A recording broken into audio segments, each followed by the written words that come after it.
എല്ലാവർക്കും വിനീത നമസ്കാരം. ശ്രീമദ് ഭാഗവതം ദശമസ്കന്ധം അധ്യായം 52 ഇന്ന് ആരംഭിക്കുന്നു. ഈ 52ാമത്തെ അധ്യായത്തില് മുചുകുന്ദനെ അനുഗ്രഹിച്ച ശേഷം ഭഗവാൻ ദ്വാരകയിൽ തിരിച്ചെത്തി.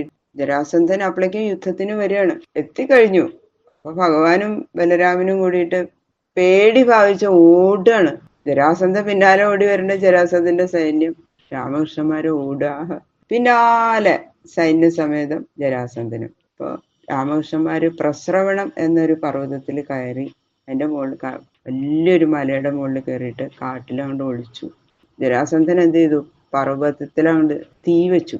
അങ്ങനെ രാമനും കൃഷ്ണനും തീയിൽപ്പെട്ട് മരിച്ചു എന്ന് വിചാരിച്ച് ജരാസന്ധൻ മഗധയിലേക്ക് മടങ്ങിപ്പോയി. രാമകൃഷ്ണന്മാര് ജരാസന്ധൻ കാണാതെ വേറൊരു വഴിയില് ദ്വാരകയിലേക്ക് എത്തി. പിന്നീടാണ് കുറച്ചു ദിവസം കഴിഞ്ഞപ്പോൾ അധികം താമസിയാതെ ബലരാമൻ ആനർത്ത രാജാവായ രേവതന്റെ മകളായ രേവതി എന്ന കന്യകയെ വിവാഹം ചെയ്തു.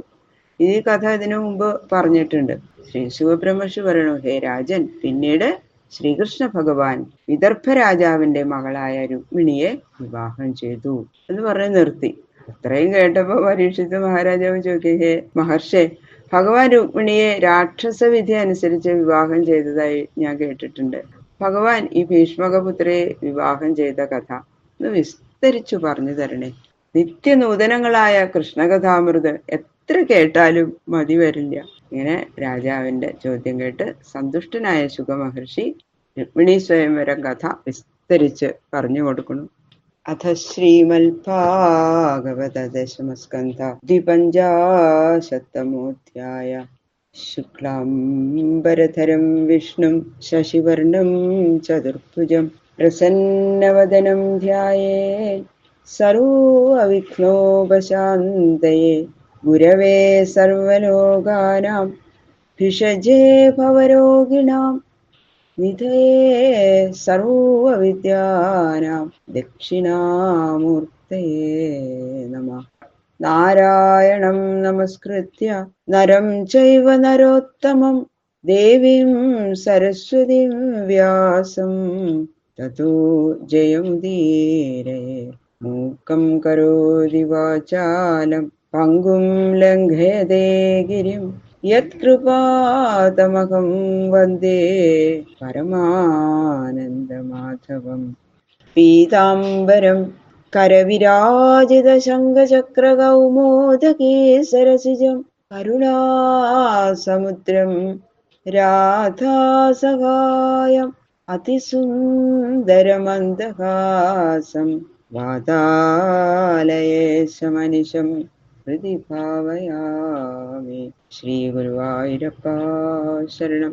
കഥാമയം ഭാഗവതാഭിധാനാം ഹരേ തനും തേ ചരിതൈസ്തുതീയൈ യഥാമതി ത്വത്പരിതോഷകാമസ്തൗമി പ്രസീദാച്യുത മാരുതേശ. ഗംഗണപതയേ നമഃ. സംസരസ്വത്യേ നമഃ. ഓം ഗുരുഭ്യോ നമഃ. ഓം നമോ ഭഗവതേ വാസുദേവായ. ഓം നമോ ഭഗവതേ വാസുദേവായ. ഓം നമോ ഭഗവതേ വാസുദേവായ. ശ്രീശുക ഉവാച. ഇത്തം സോനുഗൃഹീതോംഗ കൃഷ്ണേനിക്ഷ്വാകുനന്ദന തം പരിക്രമ്യ സന്നമ്യ നിശ്ചക്രാമ മുഖാമുഖാത്. ശ്രീ ശുകബ്രഹ്മർഷി പറയണു, ഹേ പരീക്ഷിത്ത് മഹാരാജാവേ, ഇക്ഷ്വാകു വംശജനായ മുചുകുന്ദ ചക്രവർത്തിയെ ഭഗവാൻ ശ്രീകൃഷ്ണൻ എങ്ങനെ അനുഗ്രഹിച്ചപ്പോ അദ്ദേഹം ഭഗവാനെ പ്രദക്ഷിണ നമസ്കാരങ്ങളൊക്കെ ചെയ്ത് ഭഗവാന്റെ കൽപ്പന അനുസരിക്കാനുള്ള അത്യാദര നിമിത്തം ഒട്ടും താമസിക്കാതെ ആ ഗുഹയിൽ നിന്ന് പുറത്തേക്ക് പോയി.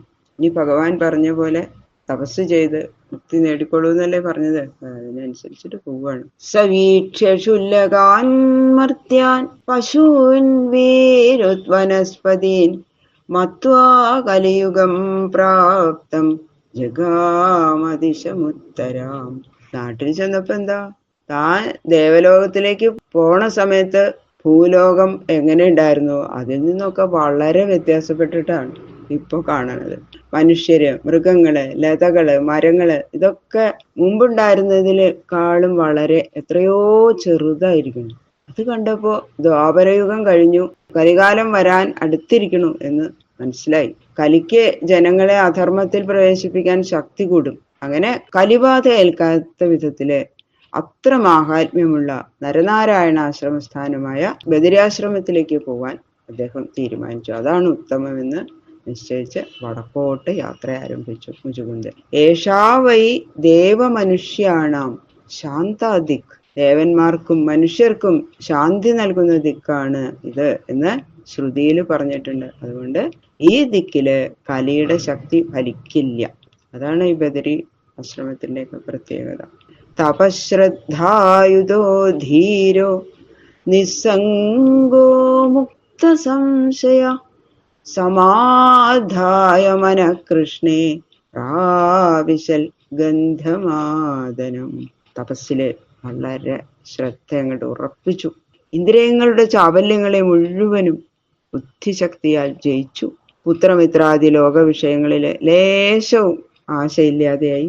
ഭഗവാൻ ഉപദേശിച്ച പോലെ അതിൽ സ്ഥിരമായിട്ട് വിശ്വസിച്ച് മനസ്സിനെ ഭഗവാനെ സ്ഥിരമായി നിർത്തി ഗന്ധമാദന പർവ്വതത്തില് ചെന്നിരുന്നു.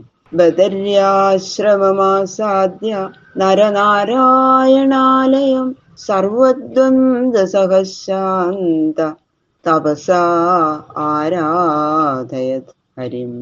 വളരെ വിസ്തീർണമായതാണ് ഗന്ധമാദന പർവ്വതം. അതിന്റെ ഏത് ഭാഗത്താണ് ചെന്നിരുന്നത് എന്നതാ പറയണു. ഗന്ധമാദന പർവ്വതത്തിന്റെ താഴ്വാരത്തിലുള്ള ആ ബദര്യാശ്രമ സ്ഥലത്തില് നരനാരായണന്മാര് തപസ് ചെയ്തിരുന്ന സ്ഥാനത്ത് അങ്ങോട്ട് ചെന്നിരുന്നു. വളരെ തണുപ്പുള്ള സ്ഥലമാണത്, സഹിക്കാൻ പറ്റില്ല തണുപ്പ്. എന്നാൽ ശരീരധർമ്മത്തെ മറക്കാൻ തക്ക സമാധിനിഷ്ഠ അഭ്യസിച്ചവർക്ക് മാത്രമേ അവിടെ ഇരിക്കാൻ കഴിയുള്ളൂ. കാമാതിവൃത്തികളെ അടക്കാൻ കഴിയാത്തവർക്ക് സമാധിനിഷ്ഠ സിദ്ധിക്കില്ല. ഇദ്ദേഹം ശീതം, ഉഷ്ണം, സുഖം, ദുഃഖം ഈ അവസ്ഥകളെയൊക്കെ പ്രയാസം കൂടാതെ സഹിക്കാൻ തക്കവിധം കാമാതിവൃത്തികളുടെ ശക്തി മുഴുവൻ നശിപ്പിച്ച് മനസ്സിനെ ആത്മാവിൽ വിലയിപ്പിച്ച മഹായോഗിയായിരുന്നു മുചുകുന്ദൻ. അതുകൊണ്ട് ഇങ്ങനെയുള്ള വളരെ അനിഷ്ഠയോടുകൂടിയുള്ള തപസ്സുകൊണ്ട് സർവ സംസാര ദുഃഖങ്ങളെയും നശിപ്പിച്ച് പരമപദവി നൽകുന്ന ഭഗവാനെ പൂജിച്ചുകൊണ്ട് അവിടെ ഇരുന്നു. ഇനി ഇതാ ഭഗവാന്റെ കാര്യങ്ങൾ പറയാണ്. മുചുകുന്ദ മഹാരാജാവിന്റെ കഥ ഇങ്ങനെ പറഞ്ഞ് അവസാനിപ്പിച്ചിട്ട് ഭഗവാൻ എന്താ ചെയ്തത് എന്ന് പറയാണ്. ഭഗവാൻ പുനരാവ്രജ്യ പുരീം യവനവേഷ്ടിതാം ഹത്വാമ്ലേച്ഛബലം നിന്നെ തദീയം ദ്വാരകാം ധനം. പർവ്വത ഗുഹയുടെ ഉള്ളിൽ നിന്ന് മുചുകുന്ദൻ പോയ ശേഷം ഭഗവാൻ യവന സൈന്യത്താൽ നിരോധിക്കപ്പെട്ടിരിക്കുന്ന ആ മധുരാപുരിക്ക് തന്നെ മടങ്ങി വന്നു. എന്നിട്ട് ആ മ്ലേച്ഛ സൈന്യത്തെ മുഴുവൻ ഹനിച്ചു. അവരുടെ ശരീരത്തിൽ ധരിച്ചിരുന്ന ആഭരണം മുതലായ ധനങ്ങള് ദ്വാരകാപുരിക്ക് കൊണ്ടുപോകാൻ തന്നെ നിശ്ചയിച്ചു. നീയമാനേ ധനേ ഗോഭി നൃഭിശ്ച അച്യുത ചോദിതൈ ആജഗാമജരാസന്ധ ത്രയോവിംശത്യനീകപ. ശ്രീകൃഷ്ണന്റെ കൽപ്പന പ്രകാരം ജനങ്ങള് ആ വക ആഭരണാദികളെ ധനങ്ങളൊക്കെ കാളകളുടെ പുറത്ത് വെച്ച് കൊണ്ടുപോകുമ്പോ ജരാസന്ധൻ 23 അക്ഷൗഹിണിപ്പടയോടുകൂടി വീണ്ടും യുദ്ധത്തിനായിട്ട് വന്നു. വിലോക്യവേഗരവസം രിപുസൈന്യസ്യ മാധവൗ മനുഷ്യചേഷ്ടാമാപന്നൗ രാജൻ ദുദ്രുവദുദ്രുതം. ഹേ രാജാവേ, ജരാസന്ധന്റെ സൈന്യം അതിവേഗത്തിൽ നേരിട്ട് വരുന്നത് കണ്ട രാമകൃഷ്ണന്മാര് മനുഷ്യധർമ്മം സ്വീകരിച്ചവരായിട്ട് അതിവേഗത്തിൽ പലായനം ചെയ്തു. പിന്നെ ഓട്ടി.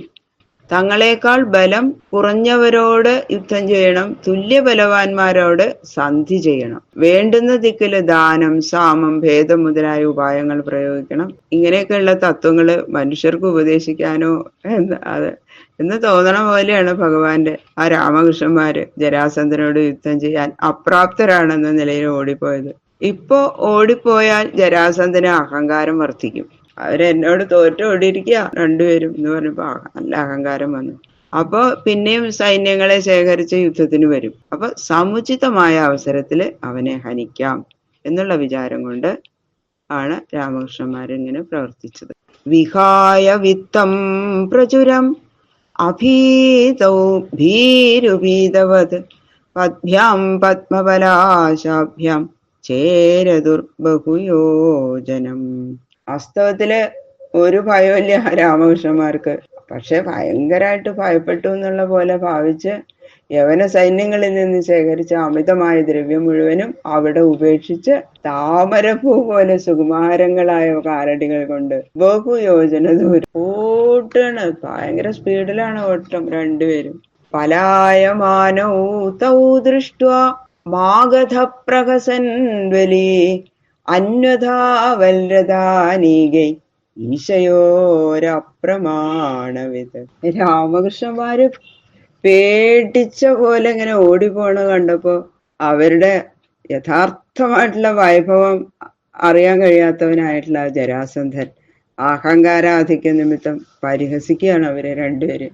കണ്ടില്ലേ, രണ്ടുപേരും പേടിത്തൊണ്ടന്മാരെ പോലെ ഓടിപ്പോണത്. നിക്കവിടെ എന്നൊക്കെ പറഞ്ഞു പിന്നാലെ ഓടുക. ബാക്കിയുള്ള ശ്ലോകങ്ങൾ നാളെ നോക്കാം. സർവത്ര ഗോവിന്ദനാമ സങ്കീർത്തനം. ഗോവിന്ദ ഗോവിന്ദ ഗോവിന്ദ.